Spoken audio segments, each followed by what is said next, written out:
Hello students, अब हम discussion करेंगे केमिस्ट्री का पेपर जेईई मेन 24 फेब का जो पेपर है, इवनिंग शिफ्ट का सेकंड शिफ्ट का पेपर, इसमें मैं ऑर्गेनिक केमिस्ट्री के क्वेश्चन सॉल्व करूंगा और उसके बाद में एएल के sir, Alok sir physical and inorganic के क्वेश्चंस डिस्कशन करेंगे। थोड़ा ये फास्ट डिस्कशन है, बहुत लॉन्ग डिस्कशन नहीं करेंगे। आप लोगों का टाइम बहुत इंपॉर्टेंट है, केवल ये ध्यान रख लीजिएगा कि इन क्वेश्चंस को इसलिए डिस्कशन किया जा रहा है कि आप लोगों को बस आइडिया लग सके कि किस किस लेवल के क्वेश्चंस पूछे जा रहे हैं और किस कैटेगरी के किस चैप्टर्स में से क्वेश्चंस पूछे जा रहे हैं। एक दो क्वेश्चन तो रिपीट भी हुए हैं। चलो टाइम वेस्ट नहीं करूंगा आप लोगों का, डायरेक्ट क्वेश्चन पे बढ़ते हैं। फर्स्ट क्वेश्चन है, compare the rate of aromatic nucleophilic substitution reaction of following compound.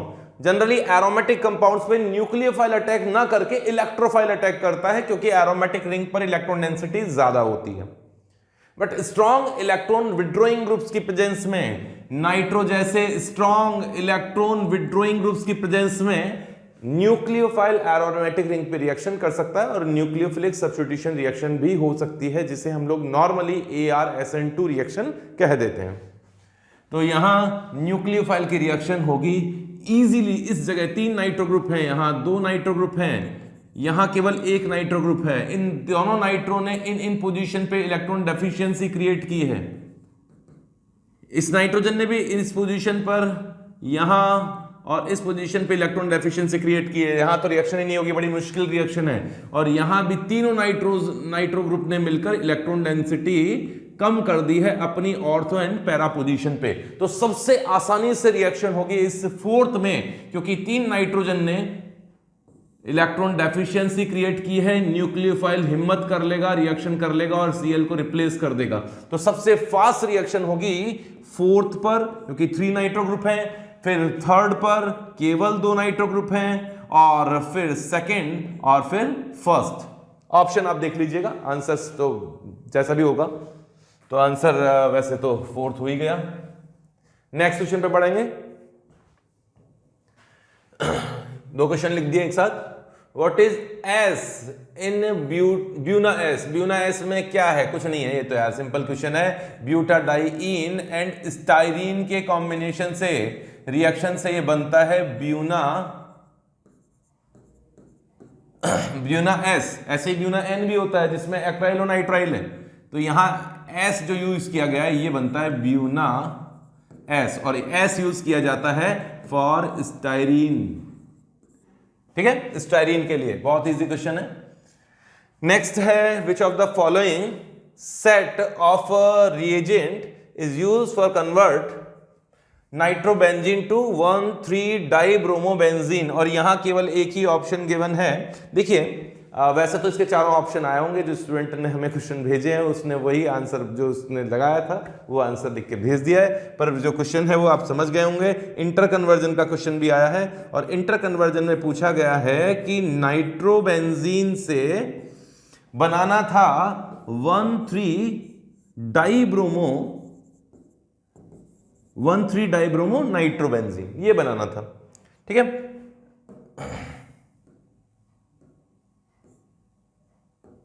एक मिनट, येलो कलर से ले लेता हूं। ऑप्शंस दिए भी थे, सभी स्टेप्स लिख के दिए थे। आप देखो मैं जो बता रहा हूं कि SN प्लस फर्स्ट स्टेप में ब्रोमिनेशन दिया है। ऑप्शन जो भी होगा उसके अकॉर्डिंग फर्स्ट स्टेप में ब्रोमिनेशन गिवन है। ब्रोमिनेशन अगर करोगे तो नाइट्रो एक मेटा डायरेक्टिंग ग्रुप है, और मेटा डायरेक्टिंग ग्रुप की मेटा पोजीशन पे ब्रोमिनेशन होगा। नेक्स्ट स्टेप में इसका रिडक्शन किया गया। रिडक्शन के लिए जो भी सुटेबल रिएजेंट डाला गया है, मेटल प्लस एसिड डाल दिया जाता है। FeHCl हो सकता है, यहाँ SN प्लस HCl लिखा हुआ है, तो ये इसे रिड्यूस करेगा, और रिड्यूस करेगा नाइट्रो ग्रुप को और कन्वर्ट कर देगा NH2 ग्रुप में। ठीक है, फिर NH2 ग्रुप की रिएक्शन की गई है, डाईएजोटाइजेशन किया गया है। NaNO2 लिख देता हूं, HNO2 लिख देता हूं, वैसे तो लिखा हुआ है NaNO2 प्लस HCl। डाईएजोटाइजेशन है, डाईएजोटाइजेशन से अमीन ग्रुप कन्वर्ट होता है N2 प्लस में, और यहां बनेगा, ये तो Br है ही। नेक्स्ट स्टेप में इसकी रिएक्शन किया गया है CuBr से। CuBr से जब रिएक्शन होगी तो ये रिएक्शन है CuBr plus HBr Gattermann's reaction, sorry Gattermann's reaction क्या, सैंडमायर्स रिएक्शन है, सैंडमायर्स रिएक्शन।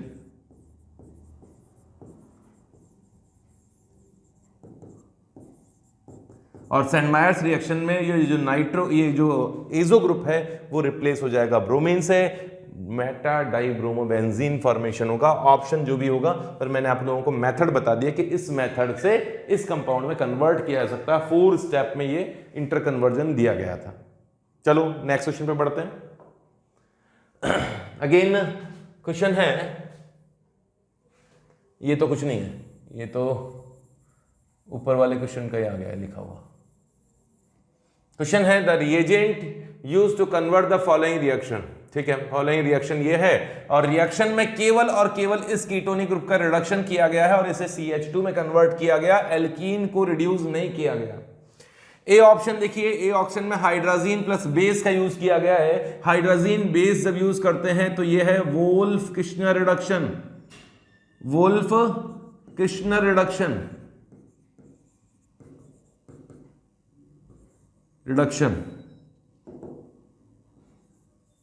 ठीक है। Wolff Kishner reduction alkene group को डिस्टर्ब किए बिना, क्योंकि एल्कीन एसिड सेंसिटिव ग्रुप है तो उसमें क्लीमेंशंस रिडक्शन यूज नहीं कर सकते, तो वोल्फ किश्नर रिडक्शन यूज किया गया है और केवल कीटोन का रिडक्शन हुआ, एल्कीन पर कुछ नहीं हुआ। यही रिएक्शन बिल्कुल सही है। रिडक्शन रेड फास्फोरस है और क्लोरीन है, ऐसा कोई रिड्यूसिंग एजेंट नहीं है, इसकी प्रेजेंस में तो PCl3 बनता है जो कि यहां कीटोन पर रिएक्शन करके ClCl का एडिशन करेगा, जैम डाइक्लोराइड बना सकता है, तो ये तो हो ही नहीं सकता। हाइड्रोजनेशन अगर कराते तो एल्कीन का भी रिडक्शन होता है और अल्कोहल से कीटोन का रिडक्शन होकर अल्कोहल फॉर्मेशन होता। सोडियम बोरोहाइड्राइड से रिडक्शन होगा कीटोन का, बट उस केस में कीटोन की रिडक्शन से अल्कोहल बन जाएगा। तो बेस्ट ऑप्शन इसमें आंसर ये फर्स्ट है। नेक्स्ट क्वेश्चन पे बढ़ेंगे। मैचिंग का क्वेश्चन है, कुछ कंपाउंड्स दिए हैं और उनकी कैटेगरी दी गई है। केमिस्ट्री इन एवरीडे लाइफ का बहुत सिंपल सा क्वेश्चन है जिसको बस कुछ कंपाउंड्स के नेम लर्न करने की जरूरत है। फर्स्ट है वैलियम। वैलियम एक ट्रंकुलाइजर है जिसकी एंटी डिप्रेशन की दवाइयों में, इनकी मेडिसिन में यूज किया जाता है। एंड इसमें सबसे ज्यादा कंपाउंड्स के इस मेडिसिन के नेम दिए हुए थे जो आप लोगों को लर्न करने थे। थोड़ा मुश्किल काम था पर लर्न हो जाते हैं, 4-5 बार आप लिख लिख के लर्न करते हो तो लर्न हो जाते हैं। नेक्स्ट है मॉर्फिन। मॉर्फिन एनाल्जेसिक है, नार्कोटिक एनाल्जेसिक है, जैसे मॉर्फिन, हेरोइन याद रह जाता है, हीरोइन के नाम से हेरोइन याद रह जाता है, कोडीन, ये सारे के सारे एनाल्जेसिक है, नार्कोटिक एनाल्जेसिक है। नेक्स्ट है नॉर्थिंड्रोन। नॉर्थिंड्रोन तो एंटी फर्टिलिटी ड्रग्स, जो 3-4 ड्रग्स दी गई है उनमें से एक है। डायग्राम भी बनाया हुआ है, स्ट्रक्चर भी बनाई हुई है एनसीईआरटी में। नेक्स्ट है विटामिन बी। तो एनीमिया, विटामिन B12 की डेफिशिएंसी से एनीमिया हो जाता है। और मैचिंग मैंने आपको बता दिया है, ऑप्शन जो भी दिए हुए नहीं है। नेक्स्ट स्टेटमेंट के क्वेश्चंस हैं। BOD is parameter that can be helpful for survival of aquatic life. ठीक है, BOD बायोलॉजिकल ऑक्सीजन डिमांड आप लोगों को बताया होगा, मैंने बताया होगा, क्या बताया था आप लोगों को कि वाटर में जो एयर होती है, एयर भी नहीं कहूँगा, ऑक्सीजन होती है जिसे डिसॉल्व ऑक्सीजन कहा गया था, उसे कुछ वैल्यूज आप लोगों को रटवाई थी कि एक्वेटिक लाइफ के लिए वो ही ऑक्सीजन जो पानी में डिसॉल्व होती है वो एक्वेटिक लाइफ, चाहे उसमें प्लांट्स आते हों या फिशेज वगैरह आती हों, उनके लिए काफ़ी हेल्पफुल होती है। तो ये स्टेटमेंट तो सही है ही। नेक्स्ट लिखा हुआ है optimum value of BOD is 6.5 ppm। तो ऑप्टिमम मतलब ड्रिंकिंग वाटर के लिए पूछा गया है, तो एनसीईआरटी में साफ लिखा हुआ है कि जो फ्रेश वाटर होता है उसके लिए BOD 5 ppm से कम होना चाहिए, जबकि 17 ppm से ज्यादा होती है तो हाईली पॉल्यूटेड वाटर कहा गया है। तो 5 से ऊपर पॉल्यूटेड ही है और 17 से ऊपर हाईली पॉल्यूटेड वर्ड यूज कर लेता हूं मैं। तो 5 ppm से कम होना चाहिए BOD, तो यहां 6.5 दिया हुआ है, तो ये तो इनकरेक्ट है। तो जो मैचिंग बैठती है उसके लिए फर्स्ट ऑप्शन आंसर आ जाना चाहिए। चलो नेक्स्ट क्वेश्चन करते हैं। नेक्स्ट क्वेश्चन है how many of the following amine can be prepared by Gabriel phthalimide synthesis. Gabriel phthalimide synthesis होती है for primary aliphatic amines. Aliphatic amines मतलब ये हुआ कि एलिफैटिक पार्ट से NH2 बॉन्डेड होना चाहिए, उनके फॉर्मेशन में गैब्रियल थैलेमाइड का यूज किया जाता है। तो इसके लिए तो यूज कर ही सकते हैं, ये एलिफैटिक पार्ट ही है, इसके लिए यूज कर सकते हैं। हाउ मेनी बोला है, मेरे ख्याल से ये इंटीजर वाला क्वेश्चन है। एरोमेटिक के लिए यूज नहीं किया जाता है, ये रहा एलिफैटिक, ये रहा एलिफैटिक प्राइमरी अमीन, तो आंसर हो गया इसमें 3 आंसर होना चाहिए। नेक्स्ट आगे बढ़ते हैं फटाफट। नेक्स्ट है which of the following compound can not be prepared by the reaction of alkyne with mercuric sulphate and dilute H2SO4। किसी भी एल्काइन की रिएक्शन की जाए, किसी भी एल्काइन पर वाटर का एडिशन किया जाए in presence of mercury salt acidic medium, तो फर्स्ट स्टेप में तो बनेगा इनॉल, मार्कोनिकॉफ एडिशन होगा, H+ का एडिशन कॉर्नर पर, ऑक्सीजन बीच में आएगा, इनॉल बनेगा, और नेक्स्ट स्टेप में ये टॉटोमेराइज्ड होकर कीटोन में कन्वर्ट हो जाएगा। केवल एक ही एल्काइन ऐसा है जो एल्डिहाइड बना सकता है, वो है एसिटाइलिन। एसिटाइलिन ही इस रिएक्शन में एल्डिहाइड फॉर्मेशन कर सकता है, इसके अलावा तो एल्डिहाइड किसी में बनेगा ही नहीं, क्योंकि मार्कोनिकॉफ एडिशन होगा ही होगा और कीटोन फॉर्मेशन होगा। तो इसमें से कह रहा है कि किसे प्रिपेयर नहीं किया जा सकता, तो भाई इसे तो प्रिपेयर किया जा सकता है, इसे प्रिपेयर नहीं किया जा सकता, आंसर यही होगा। कीटोन को प्रिपेयर किया जा सकता है, इस कीटोन को भी प्रिपेयर किया जा सकता है। इस कीटोन को प्रिपेयर करना है तो इस एल्काइन पर वाटर का एडिशन करा दीजिए, इस कीटोन को प्रिपेयर करना है तो इस एल्काइन पर वाटर का एडिशन करा दीजिए, या फिर इस एल्काइन पर वाटर का एडिशन करा दीजिए, काम बन जाएगा। लेकिन अगर ये वाला कंपाउंड है और इस एल्काइन पर आपने इस एल्काइन पर वाटर का एडिशन किया, तो यहां ये कंपाउंड नहीं बनेगा, यहां क्या बनेगा, एसीटोन बनेगा, तो आंसर तो सेकंड हो ही जाएगा। चलो आगे बढ़ लेंगे। नेक्स्ट क्वेश्चन है diazonium salt of which of the following will give colour dye on reaction with beta naphthol basic medium में। ये डाइजोनियम सॉल्ट की रिएक्शन है, बहुत सिंपल सी रिएक्शन है, कम से कम भी 2 से 3 बार ये क्वेश्चन पूछा जा चुका है, शायद ये बड़ी प्रिय रिएक्शन है जेई के लिए। और रिएक्शन ये है, फर्स्ट स्टेप में इसका डाईएजोटाइजेशन कर दो, डाईएजोटाइजेशन, और डाईएजोटाइजेशन किया जाता है, कंडीशन आप लोगों को याद होनी चाहिए,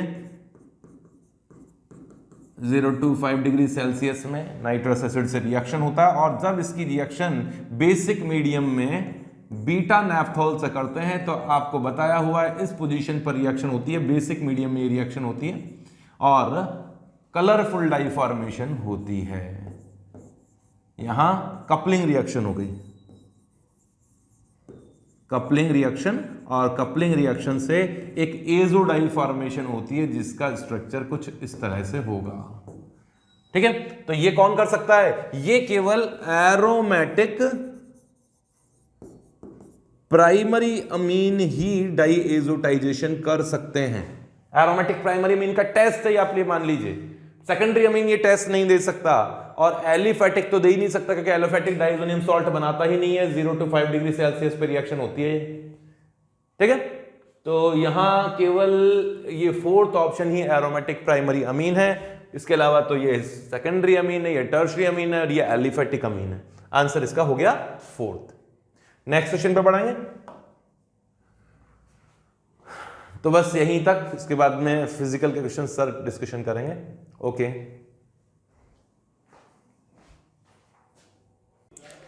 हेलो डियर स्टूडेंट्स, चलिए हम फिजिकल इनऑर्गेनिक केमिस्ट्री क्वेश्चन लेते हैं। 24 फरवरी इवनिंग शिफ्ट वाले क्वेश्चंस हैं। क्वेश्चन देखो, the correct bond angle in the shape of I3-। मेरे ख्याल से ये हर बच्चे को पता होता है, ट्राई आयोडाइड आयन। तो ये बड़ा आसान सा क्वेश्चन है। I3- की स्ट्रक्चर इस टाइप की होती है, लीनियर स्ट्रक्चर होती है और 3 लोन पेयर ऐसे होते हैं जिसकी वजह से हाइब्रिडाइजेशन भले ही sp3d है but is a linear shape, so it is linear and the bond angle is 180 degree. तो which answer? First is the right answer. तो first is the correct answer, easy question. Moving to the next one, coming to the next question. देखो यहाँ पर ये Bohr model का question दिखाई पड़ रहा है। काइनेटिक एनर्जी एनवी फ्रीक्वेंसी किस तरीके से डिपेंड करता है, तो फॉर्मूला बेस्ड क्वेश्चन है। तो काइनेटिक एनर्जी आप जानते हो, it is nothing but total energy का जो मैग्नीट्यूड होता है वही काइनेटिक एनर्जी होती है। और टोटल एनर्जी क्या होती है? -13.6 into Z square upon N square. तो इसका मतलब kinetic energy is proportional to Z square upon N square. तो Z square upon N square, yes, A is correct. N V is the velocity और V is proportional to what? Z upon N. तो N V की value directly proportional to Z हो गई, Z square, तो ये गलत हो गया। Frequency is directly proportional to Z cube upon N cube. तो Z cube upon N cube की अगर बात करें, फ्रीक्वेंसी क्या होती है फॉर्मूले में? 1 अपॉन टाइम पीरियड। अच्छा, टाइम पीरियड होता है 1 upon distance travel 2 pi R upon V. तो वी ऊपर आ गया, वी मतलब वी किसके प्रोपोर्शनल? Z upon N. और आर किसके proportional? N square upon Z. तो एक तरीके से ये Z square upon N cube के प्रोपोर्शनल है। तो Z square upon N cube नहीं, क्यूब आ गया यहाँ, so this is wrong. Electrostatic force of attraction क्या होता है बिटवीन इलेक्ट्रॉन एंड न्यूक्लियस? के Q1 Q2 upon R square. तो के Q1 Q2 मतलब के into Z E into minus E upon R square. Ultimately हमें प्रोपोर्शनलिटी देखनी है, तो जेड तो एक आ ही गया, अपॉन आर होता है एन स्क्वायर अपॉन जेड का होल स्क्वायर। तो एक तरीके से Z square Z cube upon N की power 4, Z cube upon N की power 4। Yes, this is correct. साफ दिखता है कि A and D options both are correct. तो विच ऑप्शन? पहला ही ऑप्शन सही है। तो बच्चों इस क्वेश्चन का answer the first one is correct. Direct formula based question from atomic structure. Moving to the next one. हाँ, which of the following is incorrect. अच्छा, इनकरेक्ट पूछा है, ऐसे क्वेश्चन में ध्यान देना होता है, बच्चे कई बार गड़बड़ कर देते हैं इनमें।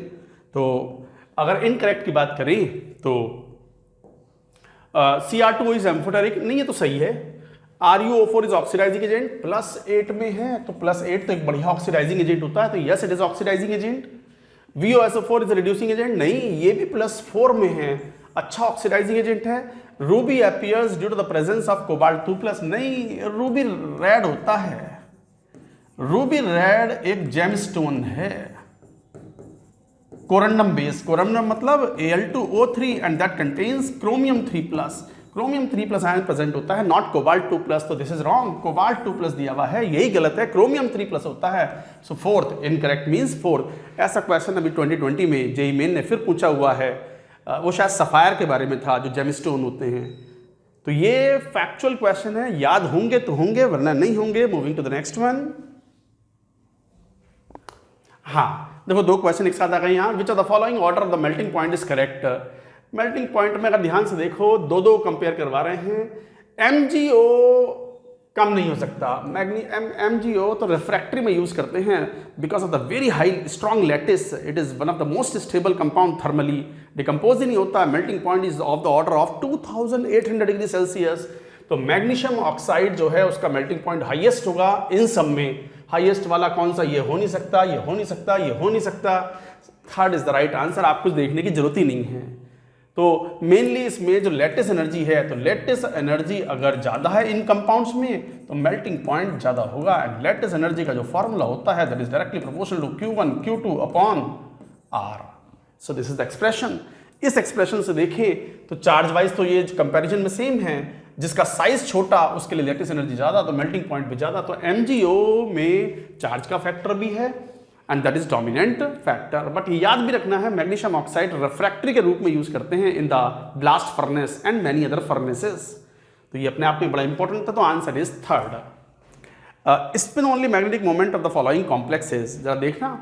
Spin only magnetic moment of the following complex, iron +2 में है, कोबाल्ट +3 में है, ऑक्सिलेट आयन पर चार्ज 2- होता है, मैंगनीज +6 में है, अब मैंगनीज +6 में है तो अनपेयर्ड इलेक्ट्रॉन 1। यहां पर D2sp3 कॉम्प्लेक्स है, ये बड़ा याद रखना है। ऑक्सिलेट में ये एक्सेप्शनल केस है, ऑक्सिलेट के साथ में cobalt 3 plus act as a strong field ligand, तो यहाँ पर नंबर ऑफ अनपेयर्ड इलेक्ट्रॉन 0 हैं और यहाँ +2 में है और वीक फील्ड लिगेंड है, तो क्या हो गया 3d6 कॉन्फ़िगरेशन है, 4 अनपेयर्ड इलेक्ट्रॉन हो गए, n की वैल्यू 4।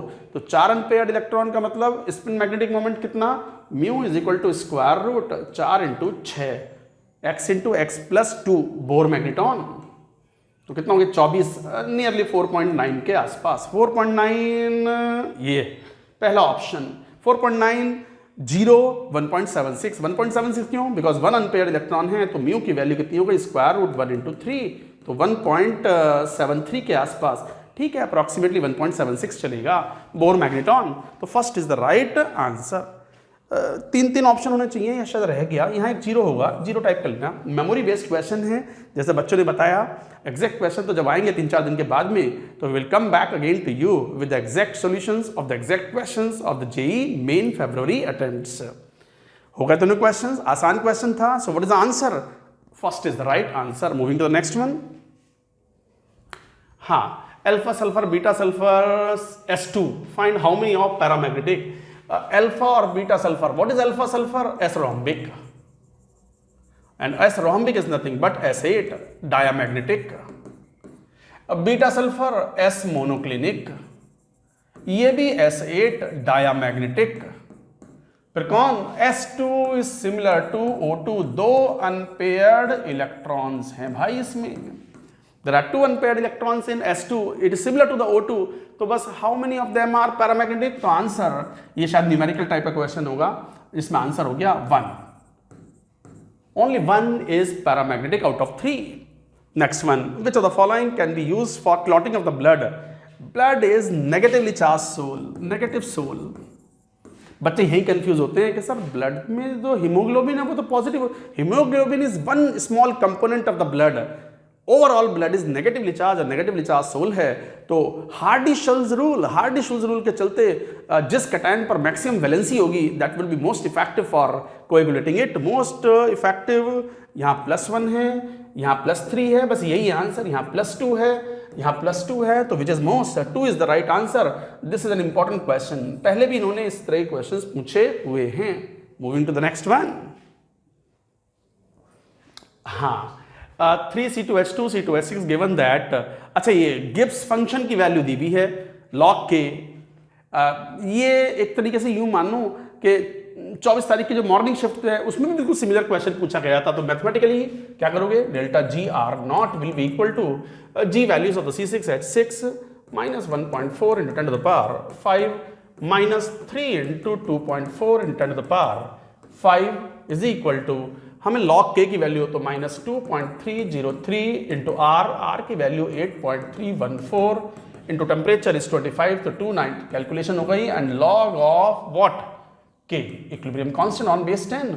सॉल्व कर लेना यार इसको, बस कर लेना इसको, अब मैं बता नहीं रहा क्या वैल्यू है, तो accordingly you can solve. And this is a very simple question based on important formula. कौन सा formula, delta GR0 is equal to -2.303 RT log of K equilibrium. So this is the formula. Done. Coming to the next one. Physical का contribution ज्यादा दिखाई पड़ रहा है इस paper में। 1.86 gram of the aniline is converted to the एसिटाइनिलाइड।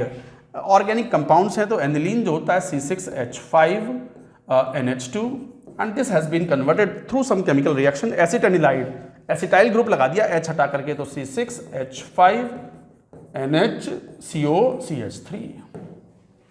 ये है 90% एफिशिएंसी से बनाया, 1.86 ग्राम है, तो 1.86 ग्राम अपॉन मोलर मास कितना 77 फिनाइल ग्रुप प्लस 14 प्लस 2 7 और 4 11 12 13 और ये 83 8 दूनी 16 93 हो गया, 93 9 दूनी 18 0.02 मोल।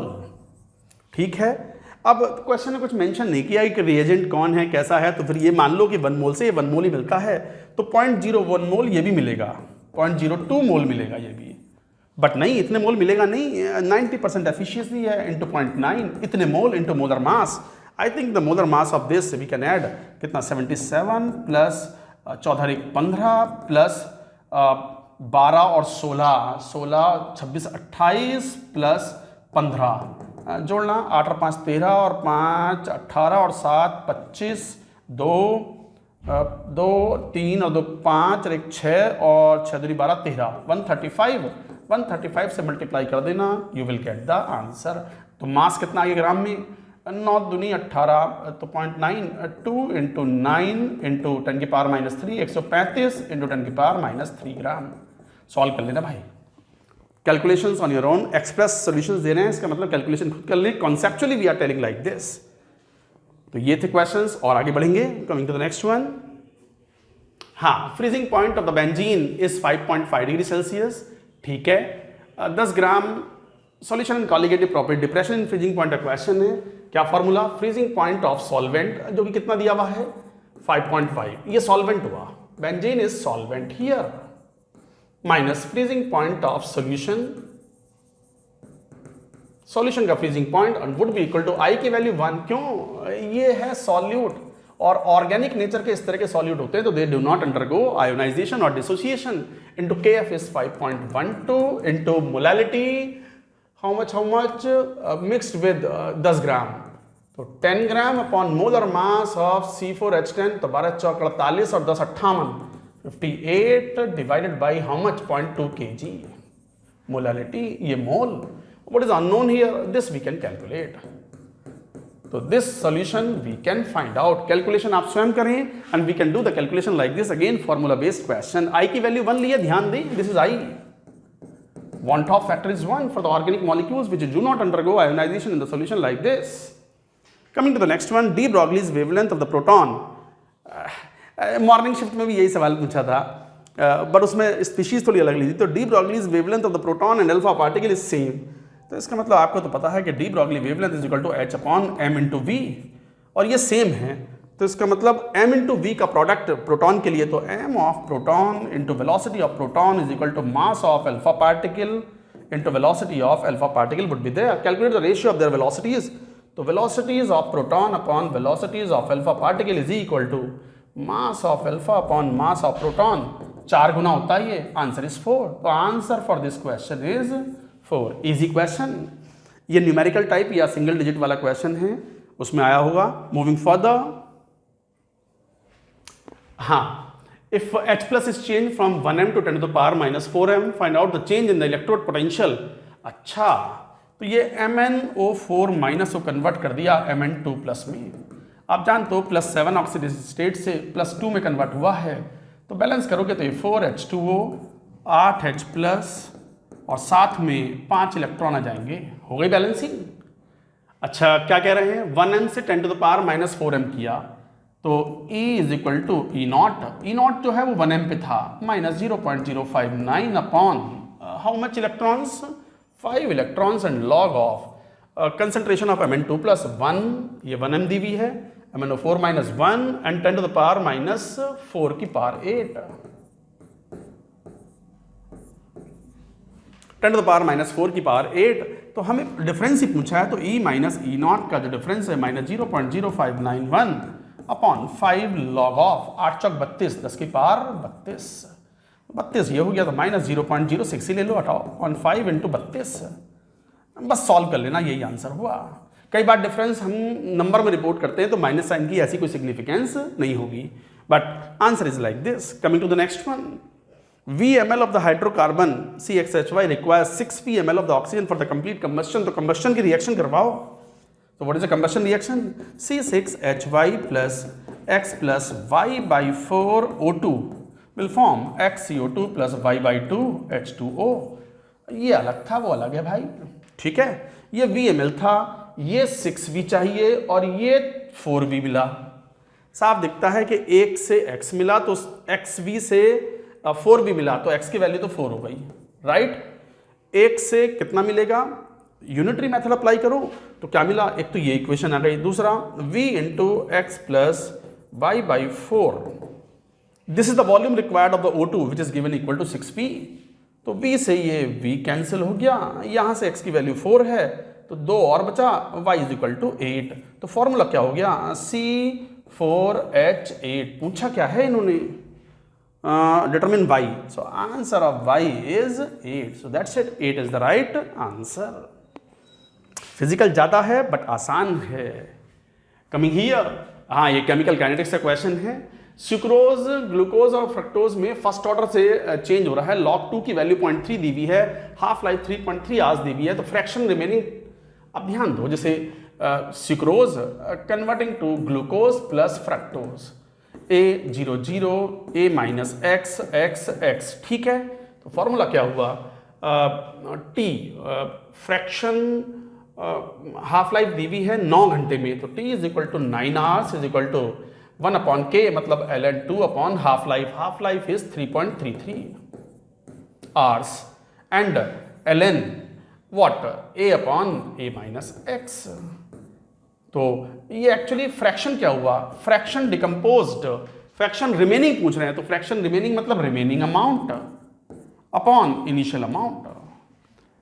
रिएक्टेंट का फ्रैक्शन रिमेनिंग क्या है, खर्च हुई हुई अमाउंट अपॉन इनिशियल अमाउंट। तो इस तरीके से यहां से अगर देखें तो ये हो गया 9 इज इक्वल टू 3.33, इसको 10/3 लिख लो, अपॉन log ln2, ln यहाँ भी है ln यहाँ भी है, तो log में कन्वर्ट कर लो, तो log 2 एंड ये log 1/f, यही पूछ रखा।